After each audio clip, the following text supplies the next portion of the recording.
Shalom, perkenalkan nama saya Mikael OM Pasaribu dari kelas B angkatan 2023 dengan NIM 53.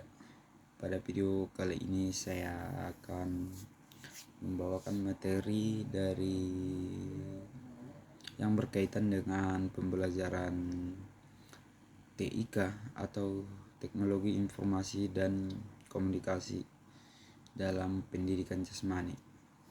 Oke, langsung saja ke materinya. Yang pertama itu ada dari pengertian TIK dalam penjasorkes, yaitu teknologi informasi dan komunikasi.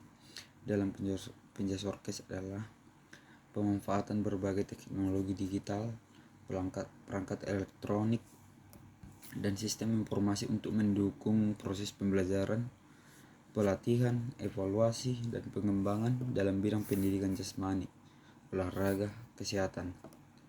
TIK dalam penjasorkes mencakup integrasi teknologi untuk, yaitu ada yang pertama itu meningkatkan efektivitas pembelajaran gerak dan teknik olahraga, baru memantau dan menganalisis performa atletik, menyediakan kesehatan dan kebugaran, memfasilitasi pembelajaran jarak jauh, mengoptimalkan manajemen dan administrasi kegiatan olahraga.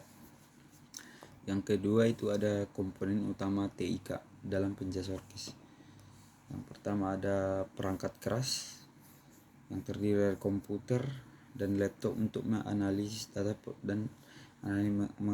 data, presentasi, dan manajemen. Yang kedua ada smartphone atau tablet, yaitu aplikasi mobile untuk tracking aktivitas. Yang ketiga ada kamera digital atau action camera untuk dokumentasi dan analisis gerakan. Baru yang keempat ada sensor dan wearable device atau heart rate monitor, pedometer, fitness tracker. Yang kelima ada proyektor dan smart TV atau media presentasi pembelajaran. Yang keenam itu ada perangkat audio, contohnya speaker, mikrofon untuk instruksi. Yang ketujuh itu ada drone untuk analisis formasi tim dan sudut pandang aerial.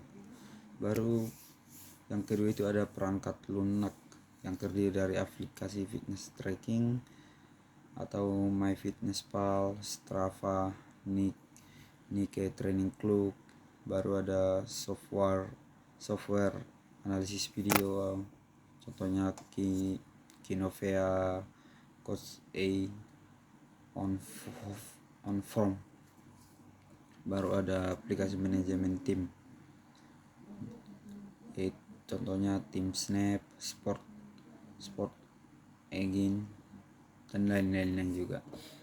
Baru yang ketiga itu ada konten digital yang terdiri dari video tutorial teknik olahraga, baru simulasi dan animasi gerakan, baru database latihan dan program training, baru materi pembelajaran interaktif, virtual reality training modules, dan lain-lainnya. Baru ada yang ketiga itu ada yaitu aplikasi TIK dalam pembelajaran penjasorkes. Yang pertama itu ada pembelajaran teknik dan strategi yang terdiri dari video analis atau merekam dan menganalisis gerakan siswa untuk koreksi teknik. Baru slow motion replay, memahami detail gerakan kompleks. Baru ada 3D motion capture atau analisis biomekanikal yang presisi.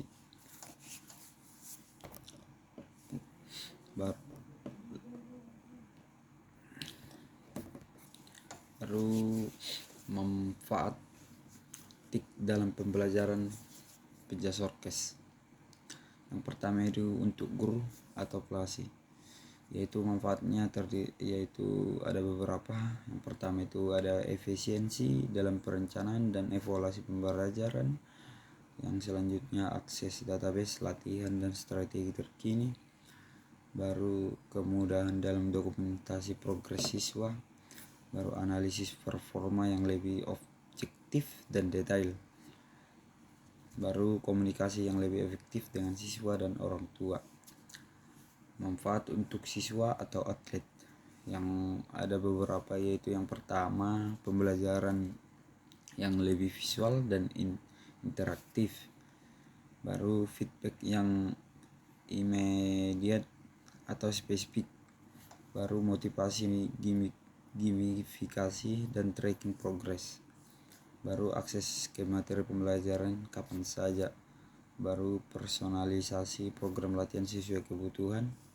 Dan untuk yang ketiga itu ada untuk institusi, yaitu manfaatnya yang pertama manajemen database lebih sistematis, efisien administratif, peningkatan kualitas pembelajaran, adaptasi dengan perkembangan zaman kompetitif dalam pendidikan. Baru yang keempat itu materi tentang tantangan implementasi TIK dalam Penjasorkes. Yang pertama itu tantangan teknis, yaitu kebutuhan infrastruktur teknologi yang memadai. Baru maintenance atau update perangkat secara berkala. Baru kompatibilitas antar siswa dan aplikasi. Baru keamanan data pribadi dan kesehatan. Baru ketergantungan pada koneksi internet yang stabil. Adapun itu tantangan ada tantangan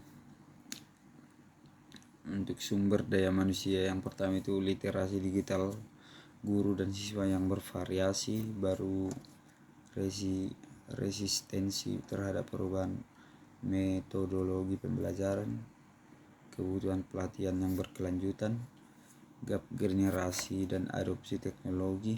Baru beban kerja tambahan dalam aplikasi teknologi. Yang ketiga ada tantangan finansial, yaitu terdiri dari investasi awal yang besar untuk perangkat. Baru biaya maintenance atau upgrade berkelanjutan. Baru disparitas akses teknologi antar sekolah, dan masih banyak lagi. Yang materi terakhir yaitu strategi implementasi TIK dalam Penjasorkes. Yang pertama ada perencanaan strategis,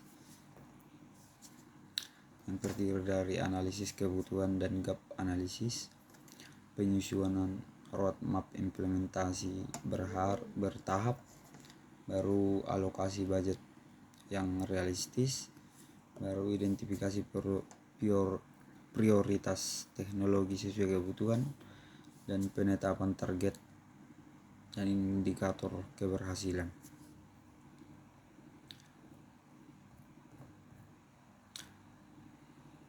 Kesimpulan dari materi yang saya bawakan yaitu integrasi TIK dalam Penjasorkes merupakan kebutuhan yang tidak dapat dihindari dalam era digital ini. Dengan implementasi yang tepat, TIK dapat meningkatkan kualitas pembelajaran, efektivitas pelatihan, dan outcomes kesehatan siswa. Kunci keberhasilan terletak pada perencanaan yang matang, pengembangan SDM yang berkelanjutan, dan adaptasi teknologi yang sesuai dengan konteks dan kebutuhan lokal. Masa depan Penjasorkes akan semakin terintegrasi dengan teknologi, menciptakan pengalaman pembelajaran yang lebih personal, interaktif, dan efektif. Pendidikan dan institusi yang proaktif dalam mengadopsi